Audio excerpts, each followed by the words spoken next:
la nuestra porque acá. el año que viene hacemos una Sí, contrafiesta. orden, que hay un invitado, por favor. Hay un invitado. Les dijimos que íbamos a hablar de un libro muy interesante que a mí me llamó mucho la atención. Ustedes saben, lo digo siempre, soy fueguino, soy de Río Grande, Tierra del Fuego. Y para nosotros la palabra Punta Arenas... ¿Pedro? Pablo. Pablo. Es una ciudad muy cercana. Nosotros vivimos en una isla que tiene mucha conexión con Chile y el viaje de los fueguinos de shopping es a Punta Arenas. Claro. Pero este libro se llama Operación Punta Arenas y cuenta una fuga que si vos lees la sinopsis decís, tarde o temprano esto va a terminar en Netflix. Sí. Para mí. Para mí. No he leído todo el libro, pero la sinopsis es tremenda. Y estamos con Gonzalo Magliano, periodista y escritor de Operación Punta Arenas. ¿Hace cuánto salió, Gonza, este libro? Poquito. Hola, ¿cómo están? Saludos a todos, a los oyentes. Hace poquito, hace un mes, más o menos. Hace un mes, más o menos cuando nacía mi pibe. Operación Punta Gaspar. Arenas es sobre un operativo de ir a comprar al shopping de... No, pará. Operación Punta Arenas es de una fuga y quiero que Gonzalo nos cuente los protagonistas, porque Hay es una nombres. fuga de Río Gallegos, ciudad en la que nací. No me siento parte de Santa Cruz, pero nací en Río Gallegos, lamentablemente. ¿Y cómo es esta fuga? ¿Quiénes estaban? Bueno, en esta fuga estaban 6 dirigentes peronistas muy importantes. Es importante la fecha, el 18 de marzo de 1957, en plena Revolución Libertadora. Hacía muy poquito que había caído Perón. Empezó todo un proceso de persecución a peronistas, bueno, muchos dirigentes presos, y 6 de ellos son trasladados en un momento al sur, primero a Ushuaia y después a Río Gallegos, donde después de un tiempo de darse cuenta que no tenía muchas posibilidades de salir en libertad, dicen, nos tenemos que ir de acá o nos vamos a quedar acá mucho tiempo. Y esos dirigentes son John William Cook, Héctor Cámpora, que muchos años después, sorpresivamente, si uno lee el libro, termina como presidente. Claro. Jorge Antonio, el empresario peronista, famoso, ¿no? Gran financista de Perón en el exilio, y fue el que trajo a Mercedes-Benz a la Argentina. Sí, obvio. La primera fábrica de la automotriz la trajo él durante el primer gobierno de Perón. Está Guillermo Patricio Kelly, Claro. un personaje de la derecha, y bueno, muy misterioso, ¿no? Algunos lo vinculan con los servicios de inteligencia, con el Mossad, la CIA, bueno. De hecho tiene más de una fuga encima en el cuerpo. Y después 2 dirigentes sindicales, uno que fue muy importante en su momento, uno que es José Espejo, que fue secretario general de la CGT en 1947, cuando se conformó la CGT tal cual como la conocemos, ¿no? O sea, hoy que está muy presente, está discutiendo, hasta el peronismo era una central, digamos, más clasista, ¿no? Con más presencia del socialismo, del anarquismo, bueno. Él fue el artífice de la CGT peronista. Claro, y de la peronizó eso, digamos. Sí, y de este modelo, digamos, de federaciones, ¿no? De centralismo y de poder, ¿no? De convertir en un actor de poder. Y el sexto que se coló medio por la ventana, pero también era un dirigente importante, que es Pedro Gomis, que fue el fundador de SUPA, el Sindicato Único de Petroleros de Argentina, ¿no? Muy importante. Fue muy importante. Y bueno, ellos 6... Ahora, ¿de qué los acusaban? Terminaron presos en Ushuaia y Gallegos. ¿De peronistas? Mira, las causas eran enormes, muchísimas. La mayoría tenían, por ejemplo, traición a la patria, Claro. porque muchos fueron diputados, y los acusaban de traición a la patria por haberle delegado facultades especiales a Perón. Después del 51, que hubo un intento de golpe de Estado en su momento, bueno, declara como el estado de excepción. Algo muy normal hoy, delegar facultades, ¿no? Hoy creo que todos estarían en gana. Empiezan y te delegan facultades a las 2 horas. Bueno, y después, muchas acusaciones de corrupción, de malversación de fondos y demás. Muchas... Lanzadas de un gobierno de facto. Gobierno de facto. Bueno, de hecho, es muy interesante esa época porque, digamos, el libro, o sea, parte, el centro, digamos, del libro sería la fuga, ¿no? Algo muy, muy interesante que es una fuga, ¿no? Como ellos logran burlar la vigilancia, cómo logran engañar a los guardiacárceles, claro, ¿no? ¿Cómo idean ese plan? ¿Cómo piensan irse? En la Río Gallego de 1957, andás a ver. Era un lugar muy inhóspito, Ya estaba Néstor. muy pocas cuadras. El pequeño Néstor Kirchner, que Néstor es del 53. Claro. ¿No? Del 50, No, creo que sí. 51, me parece. Tenía 60 cuando murió, el 2000. Del 50 debe ser, ¿no? Sí, del 50. Del 50. Del 50, me parece. Ahora Bueno, lo era googleamos. muy chiquito.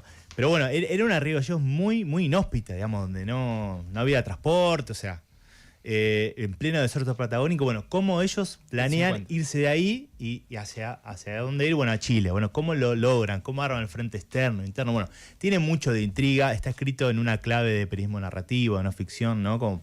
Porque bueno, como vos decías, es una historia que en su momento se catalogó como novelesca, hoy dirías como de Netflix, Claro, digamos. sí, sí, obvio. Bueno, está eso, ¿no? Que de hecho arranca con la escena de cuando salen, que es lo que se encuentra a la salida, digamos. No queremos spoilear mucho, pero ¿el plan es tremendo o me imagino que tampoco la cárcel de Río Gallegos, más allá de que ellos eran peronistas, no era una cosa de máxima seguridad quizás? ¿O sí, o me equivoco? No. De hecho, que en parte lo logran porque ellos los trasladan a esa unidad penitenciaria en realidad. Porque Claro, es como ellos habían una estado en el... En Ushuaia no podés Ushuaia. escapar. O sea, No. podés escapar, pero en un momento llegás a la costa y aunque sepas nadar y seas el mejor, te vas a congelar.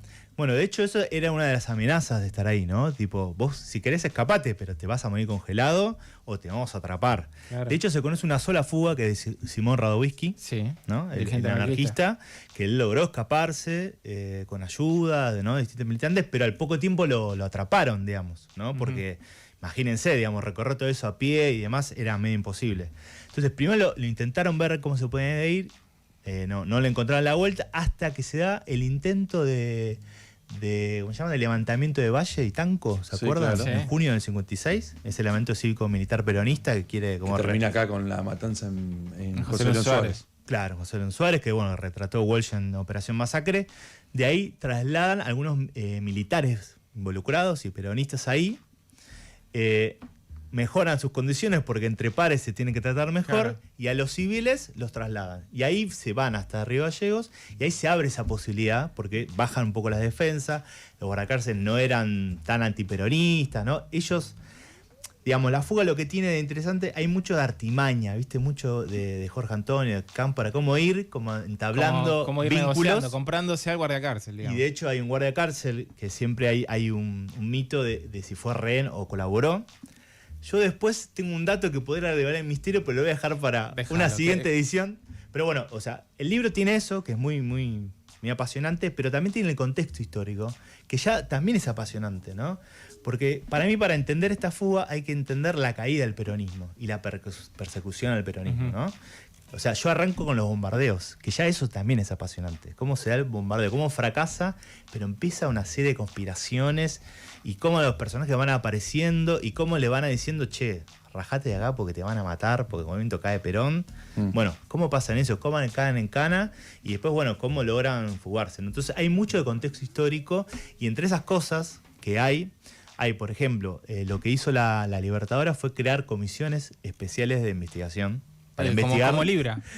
Claro, para investigar la corrupción. La diferencia es que en ese momento estaba disuelto el Congreso, Claro. pero la comisión funcionaba en el Congreso. No, pero acá el gobierno hizo una unidad de investigación especial propia que no sabemos qué investigó porque todavía dicen que es reservado. Pero perdón, te interrumpí. No, lo que me interesa es cómo reconstruís en 2025 algo de 1957. Algo de hace ¿Cómo? 70 y pico de años. ¿Cómo es el laburo de...? Bueno, mucho trabajo de archivo, mucho. Porque imagínense, están todos ya fallecidos. Fui encontrando diferentes perlas y fui armando un rompecabezas. O sea, hay un documento central, que son las memorias de Jorge Antonio, que él publicó en el 66, que se llama ¿Y ahora qué?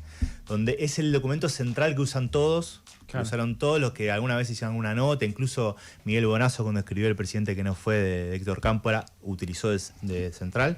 Esa fue como el centro, ¿no? Que es aparte son memorias muy detalladas, él cuenta muchos detalles que para los que nos gusta escribir, digamos, con no ficción, buscar tipo el frío, el clima, Sí, si sí, sonreía, ponerte no sonreía, en qué el pensaba. lugar. Te ponía diálogo, bueno. Ese es el centro. Pero de ahí empecé a buscar otros documentos. Encontré unos libros de entrevistas a Kelly, donde él va contando. Entonces, eso es interesante porque, viste, Es la otra mirada, digamos. porque tanto Jorge Antonio como Kelly eran personajes muy conversadores y muy encantadores de serpiente. Entonces, Ujú. obviamente, se ponían como en centro de los que habían ideado todo. Bueno, entonces ahí encontré matices. Después encontré algo que fue muy interesante, muy rico, que son las correspondencias de Cook. Porque Cook, para que los que no lo conocen, fue un dirigente del peronismo más intransigente, más combativo, muy importante, y fue uno de los fundadores y que intentó llevar al peronismo hacia hacia digamos, la tendencia más revolucionaria, llegó a conocer a Che Guevara, le pidió en su momento a Perón de que vaya a Cuba, ¿no? Cuando estaba en el exilio. Bueno, este dirigente era muy importante y fue uno de los primeros que empezó a organizar la resistencia peronista, ¿no? Ujú. Y fue designado, mientras él estaba en la cárcel, ¿no? Que él, bueno, fue detenido al poco tiempo del golpe, fue designado delegado personal de Perón y fue el único dirigente al cual Perón dijo, él es mi heredero si me pasa algo. Claro. Igual como pasa con Perón, duró poco. Sí, a los sí. 2 años lo cambió. Pero digo, era un dirigente muy importante y ahí y lograron preservarse algunas correspondencias que él tuvo con Perón y unas, para mí, que son las más ricas de todas, con su compañera, la mujer de su vida, que era Alicia Guren, que también era una militante revolucionaria que terminó desaparecida en la dictadura. Y hay unas cartas... La última. En la última. Y también estuvo detenida en la anterior. En la anterior. Entonces, de ahí, eso es muy interesante, porque te vas encontrando detalles, ¿no? Detalles de la cárcel, de la vida carcelaria. También es un libro de la vida carcelaria, ¿no? Cómo sobrevivían y demás. Después hay charlas de amor, ¿no? Cómo sobrevivir al encierro imaginándose a tu pareja, no solo conspirando, sino imaginando, Pero bueno, sí, muchas hay esas cosas. cosas Esas muy- cartas no van a estar en el AGN, en el Archivo General de la Nación. ¿Dónde tenés que ir? Bueno, esas en particular, bueno, primero se preservaron por los familiares, que las fueron Claro. conservando, sobre todo Pedro Catela, el hijo de Alicia Guren, las preservó, hasta que en la época de Horacio González, como director de la Biblioteca Nacional, crearon un fondo, ¿no? Que es Cook, Alicia Guren. Está disponible, sacaron un libro con toda esta correspondencia y otros escritos de Alicia. Mirá. Pero son todos documentos sueltos, ¿viste? Que Claro, yo me sí, tuve sí. como el trabajo de ver. De ir hilando. Después lo que estuve haciendo fue, bueno, viendo documentos de la época, ¿no? Que decían las revistas, que decían los diarios del momento, y un documento que fue fundamental y muy rico, encontré el expediente judicial que se abrió para investigar la fuga. Pues Claro. imagínense, si le pasa a Jorge Macri, le pasó el año pasado con la fuga que tuvo de preso, en ese momento fue un escándalo total, fue un golpe muy fuerte a la dictadura. Revolución Libertadora. ¿Cómo se van a escapar estos dirigentes que eran los jerarcas del Sí, régimen? además era muy importante. Estamos con Gonzalo Magliano, periodista, escritor de Operación Punta Arenas. Vos dijiste, nos falta análisis en el graph, chicos, si lo podemos corregir. Vos dijiste en un momento que ¿qué fue lo que se encontraron cuando, un tipo se fuga, ¿no? Termina, sale de las paredes que lo encierran. Y me imagino los tipos mirándose a la cara y diciendo, ¿qué hacemos ahora? Porque una cosa es lo que vos imaginás y por ahí salís y está todo nevado, estás cagado de frío, estás lleno de guanacos. Y digo, de Riballos a Punta Arenas hay unos cuantos kilómetros. Una frontera, Claro. una frontera militarizada, más allá de que los pasos fronterizos en esa zona son pocos y la vigilancia casi nula. Pero digo, ¿cómo pasás por esos campos que no son los campos que uno puede ver en la pampa húmeda, sino que son, no hay un árbol, es bastante frío, el terreno duro? ¿Qué fue lo que se encontraron, Gonzalo, cuando salieron? Bueno, lo que se encontraron, como vos decís, fue el desierto, digamos, bien patagónico, con mucho viento, mucho frío, distancias muy largas. ¿En qué mes se fugaron? En marzo. Ah, en marzo. En marzo. No era tan terrible, pero bueno, igual, Sí, igual, eran todos porteños, digamos, claro. o de... Imagino que no estaban abrigados. O de Lamba, digamos. No estaban acostumbrados a eso. Claro. Lo que sí habían planeado un frente externo y previeron de que necesitaban un auto. Lo curioso es que fue un Ford 56 color amarillo. Todavía no sabemos por qué comprar un color amarillo. Claro. Algo más botón no puede Cosa haber. de no llamar la atención. Pero bueno, la cuestión es que ellos viajaron muchos, fuera de la noche, se procuraron, digamos, de cortar las luces, procuraron de tratar de engañar a los posibles persecutores, digamos, los captores, Sí, digamos, que los busquen, tratar de desorientarlos. Bueno, la cuestión es que viajaron mucho tiempo y en un momento, para prever, fueron por un lado, obviamente no oficial, cortaron algún alambrado en algún sector, que no voy a contar bien el detalle, para que lo puedan buscar en el libro, y durante el largo rato tuvieron que empujar el auto para no llamar la atención. En el medio se tuerce el tobillo Cook, Cámpora se descompuso, bueno, nada, fue un... Todas esas cosas fue que un uno no tema. planea, pero... Cosas que no planea. Y después lo que pasó, que fue el factor sorpresa. O sea, si bien, mira, es curioso esto, ¿no? Cómo a veces, cómo van jugando, porque a veces se piensa, o sea, la primera hipótesis que tiró la Libertadora fue que fueron todos sobornados, que pusieron mucha Claro. plata. Bueno, Jorge Antonio tenía mucha plata. Pero me parece que hubo por un lado más de ingenio y por otro lado, no sé si complicidad es la palabra, pero por lo pronto alguna vista gorda de los guardiacárceles, ¿no? Como no estaban tan enganchados en la revancha, ¿viste? Antiperonista. Claro. Dejaban hacer, era carnaval, ¿viste? Estaban como que no le prestaban atención. Los fugados se dieron cuenta de eso y trataron de aprovecharlo y trataron de hacerlo todo rapidísimo para llegar.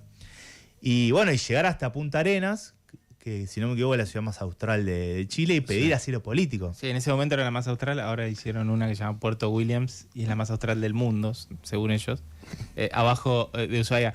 Gonzalo, nada, queríamos agradecerte y recomendarle a todos la lectura de Operación Punta Arenas.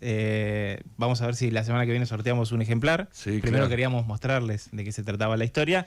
Pero para Antes de que cerrar, llegue a Netflix. antes de que llegue a Netflix, para cerrar, digo, ¿qué te parece que fue lo más increíble y qué fue lo que se encontraron ellos? Digo, pasaron a Chile, ¿llegaron a Punta Arenas?